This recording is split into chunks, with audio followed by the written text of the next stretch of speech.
లోక భవనాన్ని ఈడ్చుకొచ్చి గదిలో మార్చి మళ్ళీ కట్టారో ఏమో మాయజాలము తెలుసు మంత్రగారడి తెలుసు రెంటి కన్న ఇది ఇంకోటేమో నీలాకాశం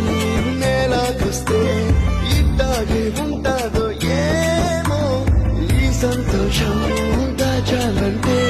హృదయాలు ఓ వంద కావాలేమో ఇంత అందంగా ఉంటుందా ఈ లోకం ఇన్నాళ్ళు ఈ మనసుకి తెలియాలేదే